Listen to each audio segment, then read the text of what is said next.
Olá!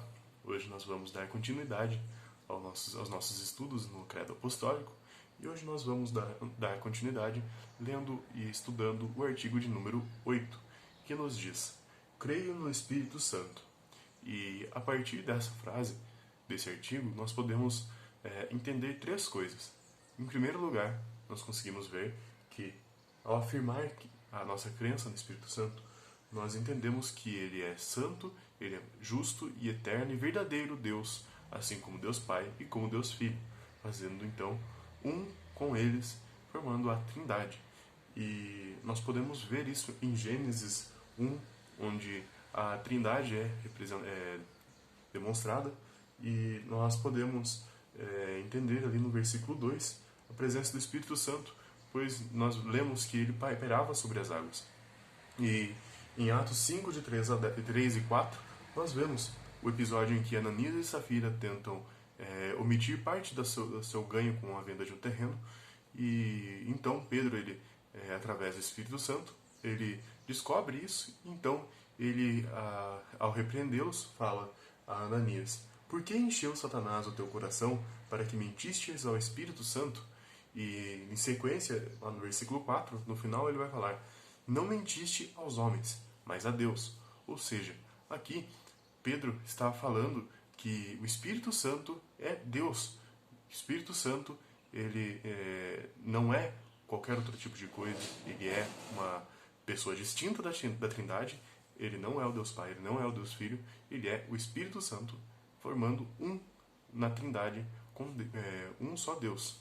E então, essa é a primeira verdade que nós podemos tirar do artigo de número 8. A segunda verdade é que ele nos foi dado e pela fé e para que nós possamos ter os benefícios do Espírito, os benefícios com Cristo. E nós vemos isso em 1 Coríntios 1, de 21 ao 22, onde Paulo vai nos falar que: Mas aquele que nos confirma convosco em Cristo e nos ungiu é Deus, que também nos selou e nos deu o penhor do Espírito em nosso coração. E nós vemos também em Gálatas 3,14, para que a bênção de Abraão chegasse aos gentios em Jesus Cristo, a fim de que recebêssemos pela fé o Espírito prometido.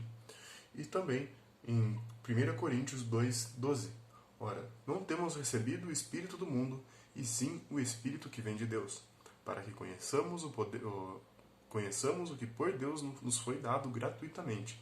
E por fim, em Mateus 28,19, Ide, portanto, fazeis discípulos de todas as nações, batizando-os em nome do Pai, do Filho e do Espírito Santo. Ou seja, essa segunda verdade nos mostra que nós recebemos o Espírito, e o Espírito Santo ele opera em nós, de forma que nós então tenhamos os benefícios, a começar pela salvação em Cristo Jesus, e os demais benefícios também. Nós temos o Espírito prometido em nosso coração, como lemos aqui em Gálatas 3,14. Nós recebemos o Espírito em nosso coração, em 1 Coríntios 1,21 nos fala isso. E nós não temos qualquer Espírito, como em 1 Coríntios 2,12, mas sim nós temos o Espírito de Deus. E assim nós temos então os benefícios. E vale notar que não é por algo que nós fizemos, mas sim nos foi dado gratuitamente e nos foi dado pela fé. Ou seja, esse Espírito não vem a nós por algo que nós mesmos fazemos. E uma vez tendo essa ciência, nós podemos seguir ao nosso último ponto deste artigo, que é a crença que, se nós declaramos a crença no Espírito Santo, nós temos a certeza de que ele nos sustenta, nos santifica e está conosco para sempre. E isso nós vemos em Atos 9,31, que diz: A igreja, na verdade, tinha paz por toda a Judéia, Galiléia e Samaria, edificando-se e caminhando no temor do Senhor e no conforto do Espírito Santo, crescia em número. E em João 15,26, Quando, porém, vier o Consolador, que vos enviarei da parte do Pai, e o Espírito da verdade, que dele procede, este dará testemunho de mim. E em João 14,16, E eu rogarei ao Pai, e ele vos dará outro Consolador, a fim de que esteja para sempre convosco. E aqui nós aprendemos que o Espírito Santo ele opera em nós dando-nos a salvação e também tirando o pecado de nós.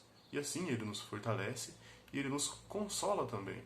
Ele consola a comunidade dos fiéis com a igreja, não somente individual. E isso é muito importante porque a igreja e os indivíduos que estão presentes nela são abençoados à medida que a igreja como um todo vai sendo abençoada. E isso é muito importante para nós. Dessa forma também nós vemos que o Consolador, ele nos, de fato, como diz o nome, ele nos consola e está conosco para sempre. Então, sempre nós temos a certeza que o Espírito Santo estará em nós, de forma que nós cremos que nós não podemos perder o Espírito Santo, uma vez alcançados por ele, nós não perdemos os seus benefícios com Cristo, e portanto nós não perdemos a salvação. E este é o nosso artigo de número 8, que é Creio no Espírito Santo. E espero que todos tenham entendido, que essas verdades tenham ficado claras, e esperamos que vocês acompanhem-nos nos próximos estudos. Até mais e Deus nos abençoe.